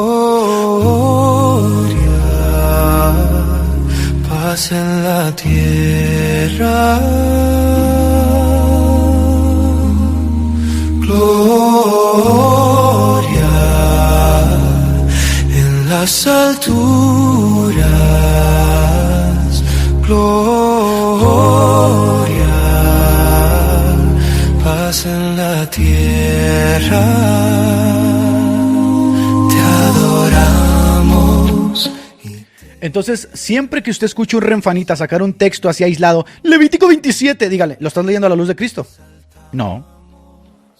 Lo está leyendo a la luz de Renfán, a la luz de esa nación genocida de Medio Oriente, así lo está leyendo. Pero Pacheco, pero acá en Levítico, ¿lo estás leyendo a la luz de Cristo? No, lo estoy leyendo a la luz de Israel. Ah, exactamente, ese es tu problema. Tú no eres cristocéntrico, tú eres renfanita. ¿Verdad? Y así, mira. Pero Pacheco, dice que el kilómetro 27... Ajá, ¿y usted lo está leyendo a la luz de Cristo? No, lo está leyendo a la luz de Israel, de una futura promesa de Israel étnico. Ahí está su problema. Usted no está siguiendo la analogía de la fe. Usted no está siguiendo la analogía de la fe. Pero a ver, hermanos, aquí viene algo que necesito presentárselo sí o sí. Porque hay un patrón recurrente que hay en estos grupos. Son anticalvinistas, anticonfesiones, se aíslan plena y totalmente, son restauracionistas, y luego se sacan de la galera cualquier cosa y te dicen, en la Biblia está, Pacheco, en la Biblia está. Y en la Biblia encuentras tú todo lo que tú quieras, ¿no? Arrio encontró la subordinación ontológica del Hijo, los unicitarios encontraron ahí el modalismo, los testigos de Jehová encontraron el Armagedón y los tres chascos que hicieron, los mileristas encontraron el 1844 y la falsa profecía, los mormones encontraron, todo encuentran en la Biblia, ¿no? La pregunta entonces es, a ver, ¿cómo entro yo en ese pacto? Creyendo en Cristo. Ajá, sí, tú crees en Cristo y entras, formas parte del pacto, es el linaje de Abraham. Pero aquí viene la parte eclesiológica.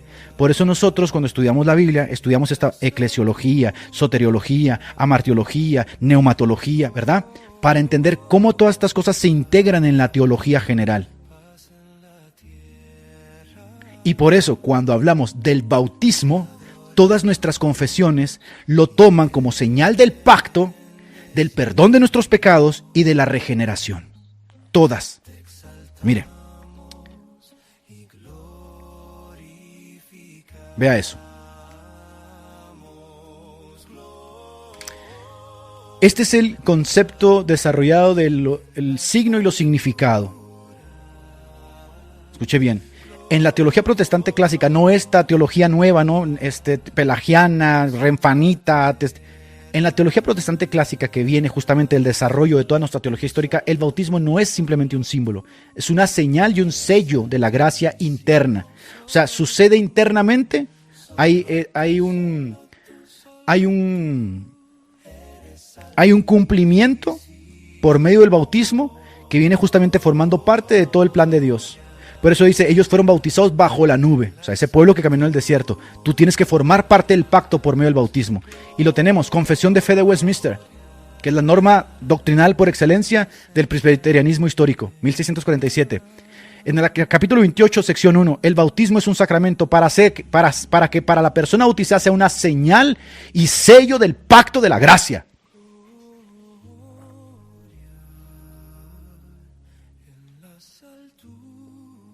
Usted no me van a decir así, pero tú no eres de los escogidos, Calvin, cállese la boca, yo me bauticé. Y dice que la Biblia en Romanos capítulo 10 que Dios no se avergonzará de ninguno de los que confiesen su nombre. Yo me bauticé, confesé el sagrado nombre de mi Señor y eso ha sido para mí señal del pacto, del perdón de mis pecados y de mi regeneración.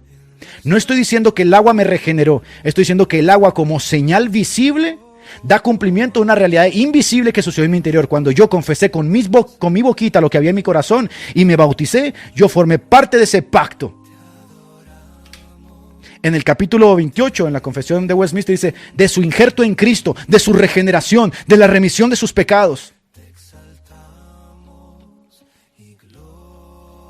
saltamos, ¿no? Obviamente rápido por los renfanitas y todo. No, el bautismo no salva, solamente cree. No. ¿Sabes por qué dices eso? Porque te has separado de la teología histórica.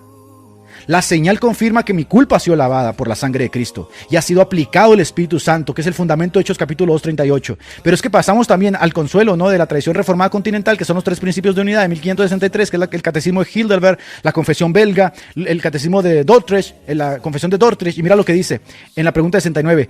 Cristo ordenó este lavado con la promesa de que yo soy lavado por su sangre y por su Espíritu y formo parte del pacto.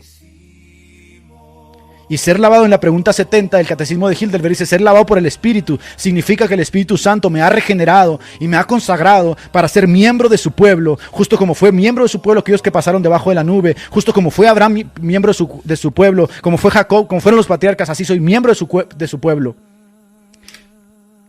Cuestión 73. Tan cierto como que el agua quita la suciedad, el bautismo asegura que los pecados son perdonados por Cristo. Señal del pacto.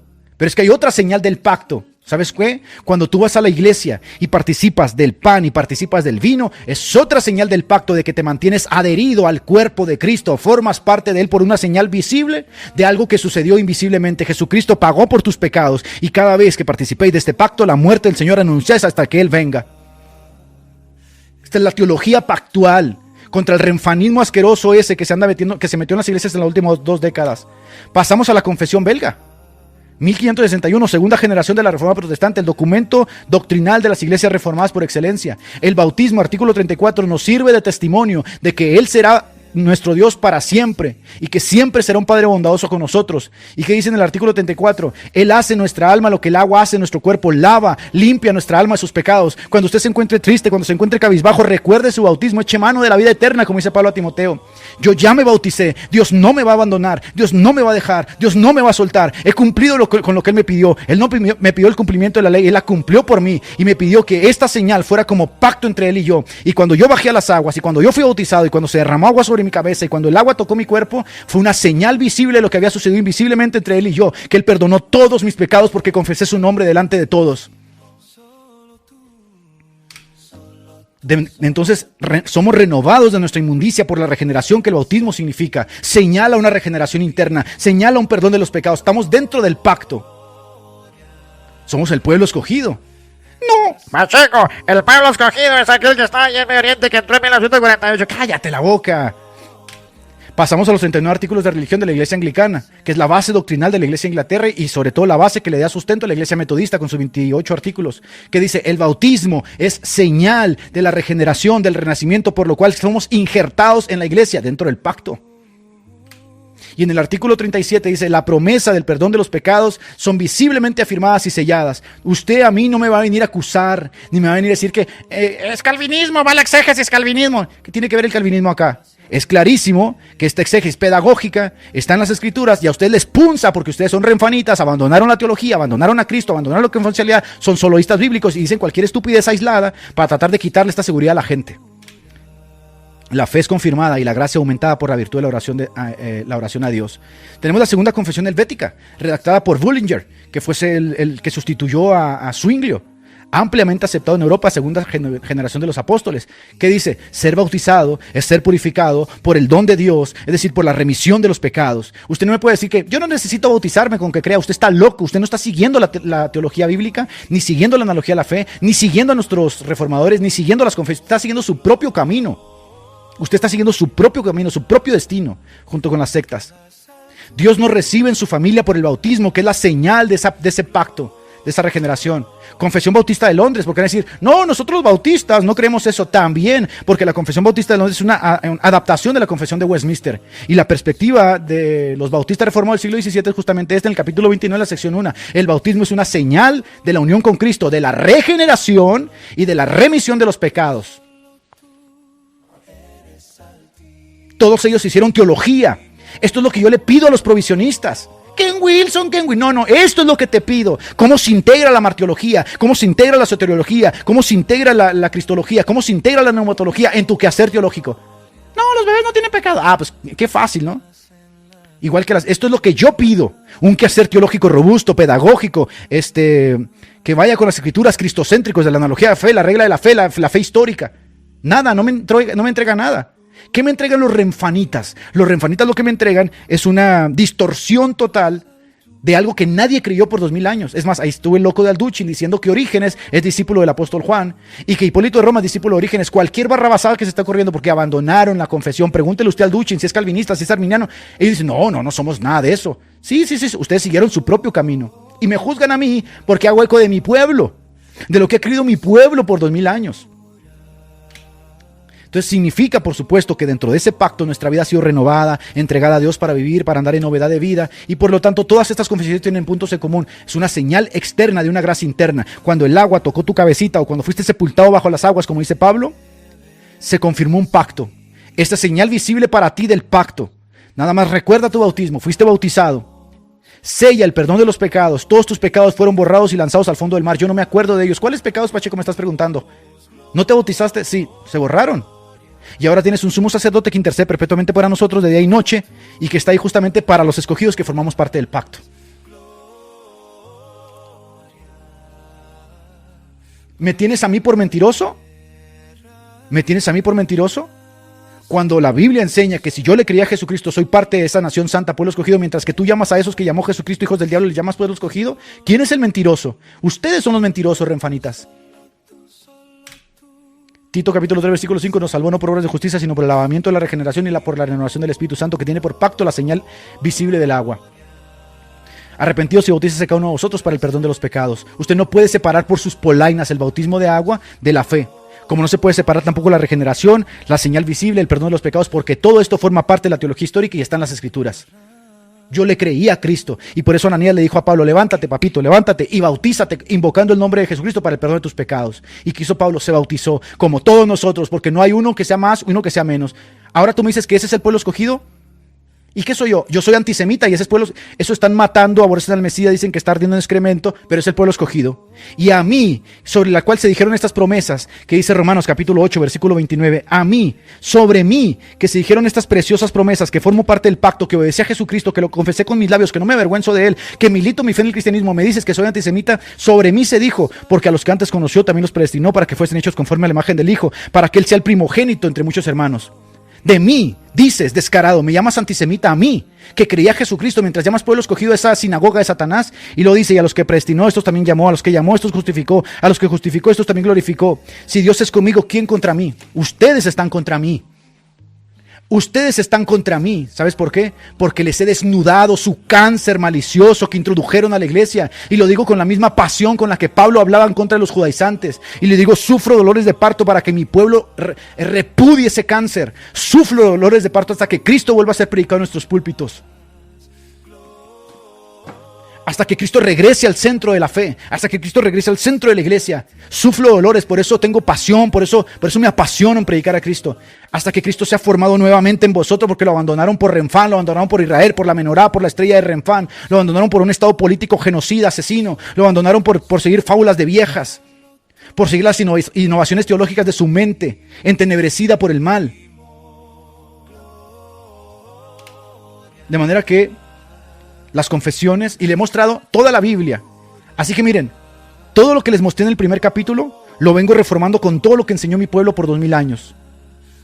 No hay forma en que estos renfanitas digan, Pacheco no sabe Biblia. El que no sabe Biblia es usted, cabezón, porque usted está enseñando una novedad teológica. Usted no puede citar una confesión que crea lo que usted dice. Usted no puede adherirse a los padres de la iglesia. Usted no puede seguir la analogía a la fe. Usted no puede seguir, de ninguna manera puede seguir la regla de Lerins. Usted ha metido novedades a la iglesia. Y por eso usted tiene que decir que Scofield, como dice Alduchin, Scofield fue un segundo Lutero. No, fue un hereje que lo expulsaron de su iglesia. Lo expulsaron, tuvieron que salir corriendo entre los presbiterianos y los anglicanos porque andaban diciendo barbaridad y media. Entonces fíjense, hermanos, cómo dicen que nosotros, dicen los desquiciados, que nosotros causamos división. ¿Yo causo división por ser fiel a mi pueblo? Ustedes fueron los que causaron esta división por meter este cáncer, esta secta aberrante al mundo evangélico. Ustedes fueron los que metieron esta división, porque ahora nos obligan a volver a retomar nuestras predicaciones cristocéntricas y tener que advertir a la gente de ustedes que cambiaron a Cristo por unos shekels que les envió Shlomo. No hay forma.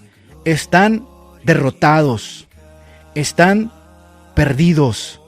abandonaron a Cristo, abandonaron las confesiones de fe, abandonaron la predicación exegética, abandonaron a su propio pueblo, lo entregaron a la sinagoga de Satanás y lo obligaron a orar por aquellos que están matando, sobre pretexto de que soy el pueblo escogido de Dios.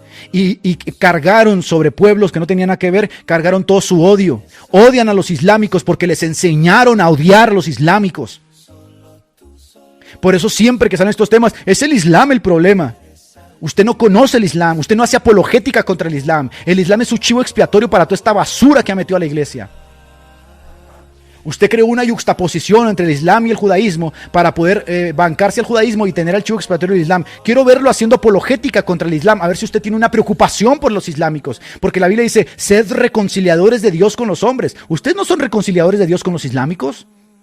Ustedes son mentirosos, hipócritas, pérfidos. A usted no les preocupa el Islam, porque si les preocupara el Islam, estarían haciendo apologética para enseñar al islámico, que según ustedes está inundando el mundo. Pues empiecen a enseñar del Islam, sean coherentes. No.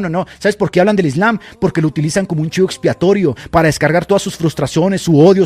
Ustedes son los verdaderos islamofobos. Ustedes son los verdaderos antisemitas que pueden llegar a ver cómo se mata a 20,000 niños en Gaza y se tapan los ojos diciendo que eso tiene que pasar porque son las profecías. Ustedes son el verdadero peligro del mundo actual. Porque ustedes son los que financian esos lobbies con su brazo ideológico, con sus ideas, con sus porquerías. Pero se les acabó el cuento, papitos. Se les acabó, ¿sabes por qué? ¿Qué pueden ustedes contra la verdad? Y soy uno, pero se van a levantar 2, 3, 4, 5, 6, 7, 8, 10, cientos, miles, llenos del Espíritu Santo. ¿Sabes por qué? Porque Dios no va a abandonar a su iglesia y se va a cumplir la promesa de Jeremías. Les daré pastores conforme a mi corazón. Y soy uno y me gano su desprecio. No me importa. Pablo se ganó el desprecio. ¿Quién soy yo? ¿Más que Pablo? Soy menos que un perro yo. Así que venga, tiren con todo. Pero aquí Cristo va a ser predicado. Y muchos van a seguir abriendo los ojos. Y ¿sabes qué? Les duele, porque esa gente que está abriendo los ojos es gente que está en sus iglesias, a las cuales ustedes han sido infieles, siendo falsos maestros, siendo mentirosos, torciendo la Biblia, utilizando todo esto para hacer negocio de la fe, llevando a la gente a que se empine al muro de los lamentos en vez de llevarlos a predicar, porque han hecho negocio con la sinagoga de Satanás.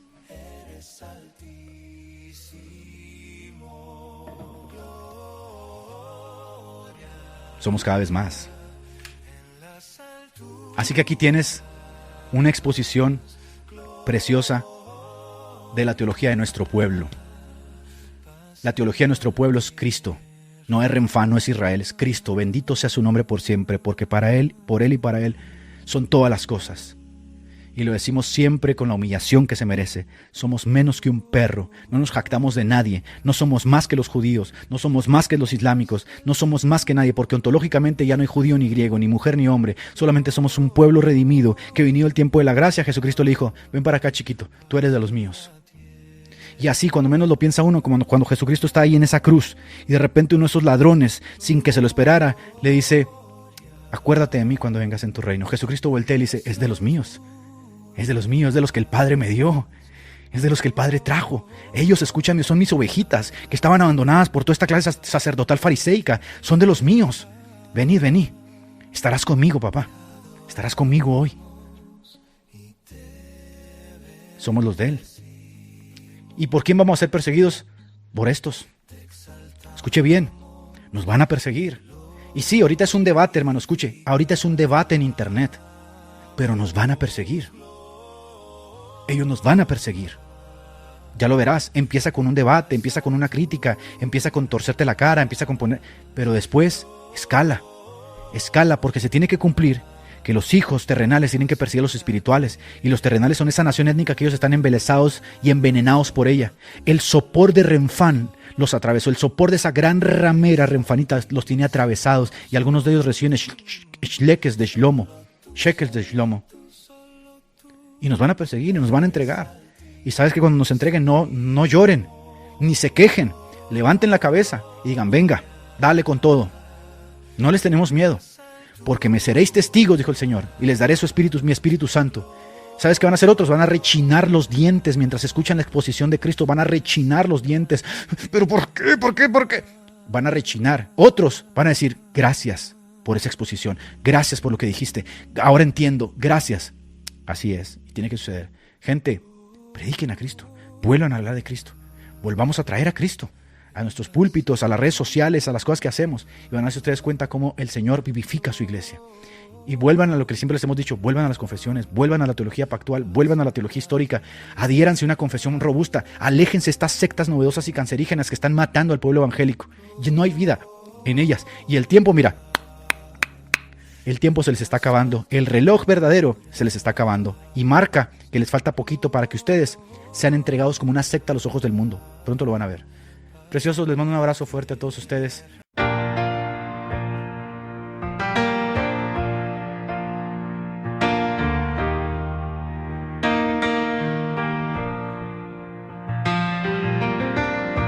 Gloria a Dios el Padre en luz, gloria al Hijo Salvador, gloria al Santo Espíritu. Uno es Dios, eterno Señor. Gloria a Dios, gloria a Dios. Sea honra y todo honor. Por los siglos reinará Dios eterno, el gran Señor.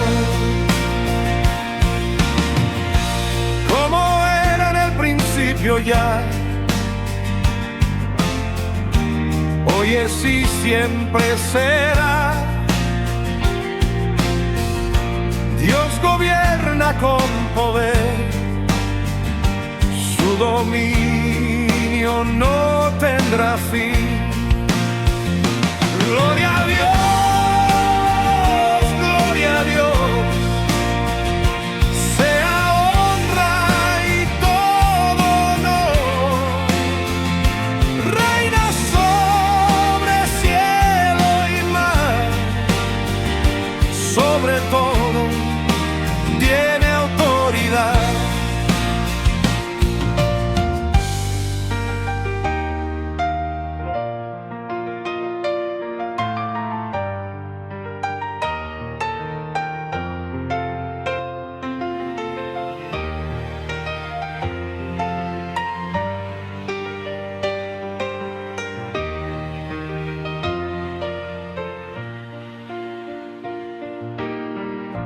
Reina sobre cielo y mar,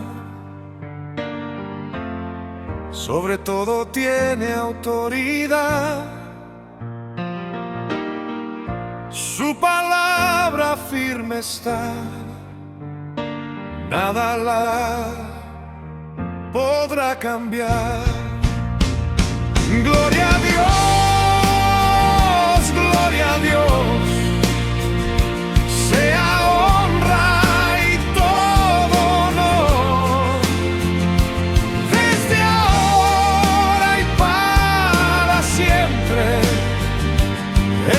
Rey y Señor.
Gracias por acompañarnos en este episodio de Radio Shanghai.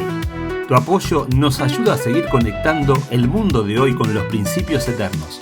Por eso, te pedimos que te suscribas y nos dejes tu like para que más personas descubran este mensaje. No olvides seguirnos en Facebook, Instagram y Telegram. para estar al tanto de todo. Te esperamos, Dios mediante, en nuestro próximo episodio. Que Dios te bendiga.